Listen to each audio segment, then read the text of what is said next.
देश में आज से लागू हुए बड़े बदलाव। आईआरसीटीसी ट्रेन टिकट बुकिंग में नया नियम लागू। कॉमर्शियल एलपीजी सिलेंडर महंगा हो गया। चेक क्लियरिंग सिस्टम में बदलाव हुआ है। एनपीएस में इक्विटी निवेश की सीमा बढ़ी है। यूपीआई में पी2पी कलेक्ट रिक्वेस्ट बंद की गई। स्पीड पोस्ट के दामों में वृद्धि हुई है। बड़ी जानकारी आप तक पहुंचा रहे, जहां आज कई बड़े बदलाव देश में हुए हैं। आईआरसीटीसी ट्रेन टिकट बुकिंग में नया नियम आज से लागू हो गया है। कॉमर्शियल एलपीजी सिलेंडर महंगा हो गया है और इसके साथ ही चेक क्लियरिंग सिस्टम में बदलाव हुआ।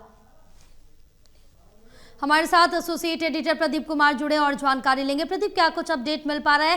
क्या कुछ आज बदलाव हुए हैं, क्योंकि देश भर में बड़े बदलाव आज हुए हैं? देखिए जी, काफी महत्वपूर्ण बदलाव यहाँ पर देखने को मिल रहे हैं। 1 अक्टूबर का दिन है और इसी के साथ नियमों में एक भारी बदलाव देखने को मिल रहा है, जिसमें बैंकिंग है, पेंशन, रेलवे यात्रा, एलपीजी, कमर्शियल सिलेंडर, इसके अलावा डिजिटल भुगतान और अन्य क्षेत्रों को ये बदलाव प्रभावित करने वाले हैं। तो आईआरसीटीसी के जो ट्रेन टिकट बुकिंग है, उसमें नया नियम आज से लागू हो रहा है। कमर्शियल एलपीजी सिलेंडर के दाम बढ़ रहे हैं।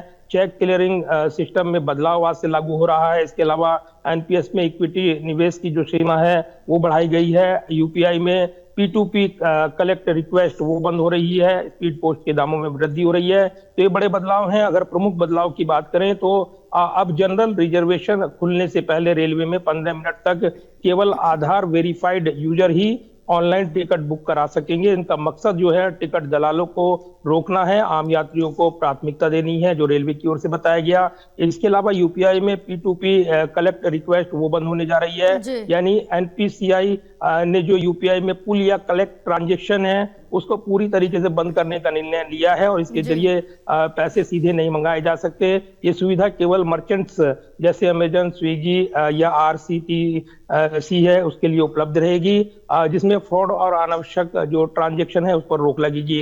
अगला महत्वपूर्ण फैसला है एनपीएस में इक्विटी निवेश की सीमा को बढ़ाना। Non government national pension system और सब्सक्राइबर्स अब तक एक ही प्लान में 100% तक इक्विटी में निवेश कर सकेंगे।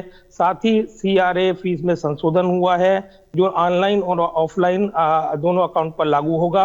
अगला महत्वपूर्ण फैसला है चेक क्लियरिंग सिस्टम में बदलाव हुआ है। इसको भी जान लेना जरूरी है, क्योंकि आरबीआई ने नए नियमों के तहत जो चेक प्रोसेसिंग अब कंटिन्यूअस क्लियरिंग सिस्टम पर शिफ्ट हो गई है। तो चेक रियलाइजेशन पर ही सेटलमेंट होगा और जिससे तेज और पारदर्शी प्रक्रिया बनेगी, ये जानकारी मिली है। स्पीड पोस्ट के दामों में वृद्धि हुई है। इंडिया पोस्ट ने स्पीड और पोस्ट सर्विस के चार्जेस बढ़ा दिए हैं और ये बदलाव डाक सेवा और कुशल बनाने के लिए किया गया है। एलपीजी के जो कमर्शियल सिलेंडर हैं उनके दामों में वृद्धि जो है करीब 15 रुपए की बढ़ोतरी ये बताई जा रही है, जो अलग अलग शहरों में अलग अलग बढ़ोतरी ये होगी। तो ये बड़े बदलाव आज से लागू हो रहे हैं। बिल्कुल प्रदीप, लेकिन अगर ये भी जानना चाहे कि जो ये बड़े बदलाव किए गए आज देश भर में लागू हो जाएंगे, इनसे आम आदमी की जेब पर क्या असर पड़ेगा? क्या ये बदलाव आम आदमी पर इम्पैक्ट डालेंगे?